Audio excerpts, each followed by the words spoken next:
Dear students, of the first order differential equation, we have dealt with the homogeneous case and the non-homogeneous case in which the value of a, that is the coefficient, was assumed to be non-zero.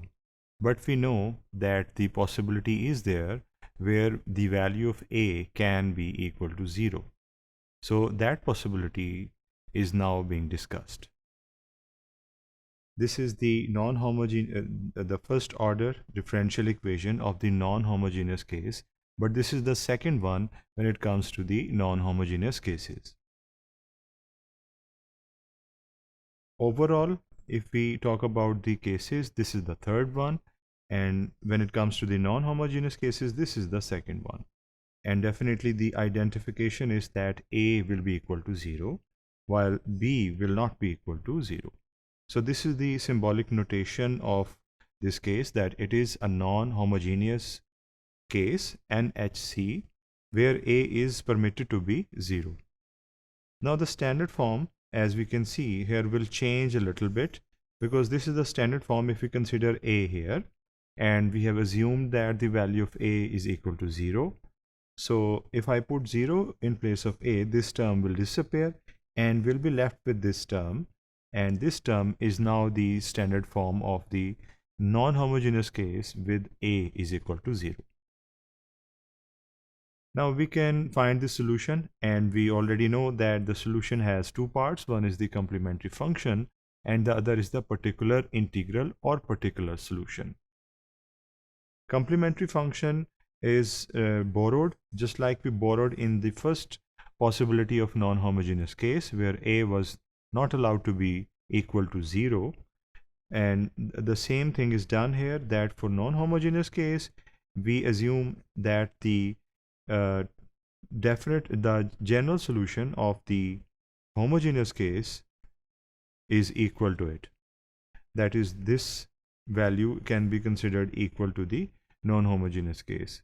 It is evident because only b varies here. The value of b in between the homogeneous and the non-homogeneous case, they differ. That is, in homogeneous case b is equal to 0, and that is why it makes the yp, that is the particular integral, disappear, because yp is equal to b over a, and when we place b is equal to 0, yp becomes 0.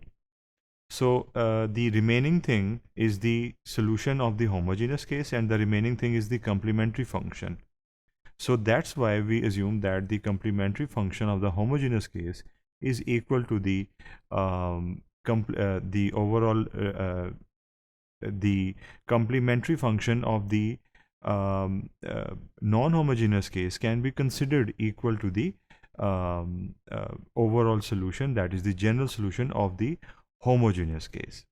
So you can do this thing that I have told you while putting the values of b in all the places where it fits, and then you can verify this thing.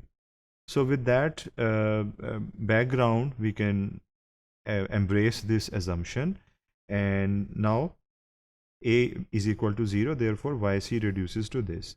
Now since in this case a is equal to 0, that is the non-homogeneous case too, a is equal to 0. So we put the value of a equal to 0 here, and we get this value. So yc is equal to a. Now we know that the value of yc for non-homogeneous case is equal to 0 a, and that's why in place of yc we have substituted the value, but still yp is not found. For that, we can consider a trial value, and we can see if it fits the situation. You remember then in the non-homogeneous case 1, we assumed y is equal to a constant value, for example k. That is the first possibility. The other possibility is that y is not equal to a constant value, rather it is a variable value.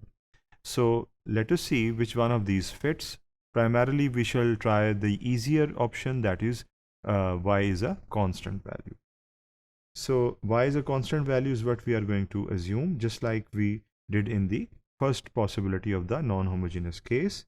So when I do this, the derivative will become 0, right? This is the same step we did in the last case. And when I substitute this value, that is dy over dt is equal to 0 in the equation, then it becomes this, that is dy over dt is equal to b. Let me show you the final result of that. Just connect this thing with this one. This underline is now being replaced with 0, and 0 should be equal to b, right? Now here the very logic of non-homogeneous case gets violated, क्योंकि हमें पता है कि non-homogeneous case में b non-zero होता है, यही पहचान है और यही आगाज़ है non-homogeneous case का. सो इसीलिए ये चीज़ तो वायोलेट हो गई यहाँ पर non-homogeneous case की. इसीलिए ये जो हमने assumption की थी कि y की जगह हमने k कोई constant experiment किया था, ये plausible नहीं है, ये हम अप्लाई नहीं कर सकते. और दैट इज़ वाई हम एक और तजर्बा करने जा रहे हैं, और वो ये कि हम कांस्टेंट की जगह वेरिएबल वैल्यू पुट करके देखेंगे y की. और आप देख रहे हैं कि नेक्स्ट हमने यही एक्सपेरिमेंट किया और y is equal to not k but k t experiment किया. इट मीन्स कि कांस्टेंट नहीं बल्कि वेरिएबल पॉसिबिलिटी हमने कंसिडर की. y is equal to k t, okay, ये हमने अब एजम्पशन कर लिया है. और अगेन हम उसका डेरिवेटिव निकालेंगे, क्योंकि डिफरेंशियल इक्वेशन में d Y over D T की वैल्यू हम पुट कर सकते हैं अगर हम उसे यहाँ पर कैलकुलेट कर लें. सो आपने देखा k is like it is and d t over D t is also calculated as the derivative is taken, so it becomes 1 and it disappears, and finally हमारे पास d Y over D T की value आ गई. अब हम ये d Y over D T की value substitute करेंगे उस इक्वालिटी में जैसे हमने पहले की थी. दिस वन, ये हमारे पास फॉर्म थी of the differential equation non homogeneous case 2. हम इसमें अब डी वाई ओवर डी टी की वैल्यू लगाकर देखते हैं कि क्या ये सेटिस्फाई करती है उस सोल्यूशन को या नहीं. तो आपने देखा कि हमने उस चीज़ को सिम्बॉलिकली रीमेंशन किया, और ये है उसकी इस वक्त करंट फॉर्म जिसमें हम d Y over D T की वैल्यू लगाने जा रहे हैं, जो कि अभी हमने डिस्कवर की, इट वाज के. तो इस सिचुएशन में बी की वैल्यू के आ रही है which is non zero. So that is verification कि हम वाकई ही नॉन होमोजीनियस केस कर रहे हैं जिसमें बी की वैल्यू ज़ीरो नहीं होती. और ये हमने उसकी वजह बताई बिकॉज अभी हम थोड़ी देर में कैलकुलेट करके आए हैं इसको. On the last slide we can see that. So अब ये है हमारे पास जो अजम्पशन हमने की थी. हमने ये ज्यूम किया था कि y is equal to k t, some non variable value, non constant value that is a variable value. तो k की वैल्यू चूँकि अब यहाँ पर हमारे पास है, हम वो सब्सटीट्यूट कर देंगे, b आ जाएगा यहाँ पर. सो k जो कि बॉक्स में आपको नज़र आ रहा है उसमें हमने उसकी वैल्यू लगा दी है. तो अब हमारे पास ये आ गया पर्टिकुलर सोल्यूशन. यहाँ पर हमने इसे y के नोटेशन से जो कि हम सॉल्व कर रहे थे, now we have found the solution. So now we can say with surety कि हम इस आंसर को एक पर्टिकुलर सोल्यूशन कह सकते हैं, that is that particular value of y that satisfy the whole system.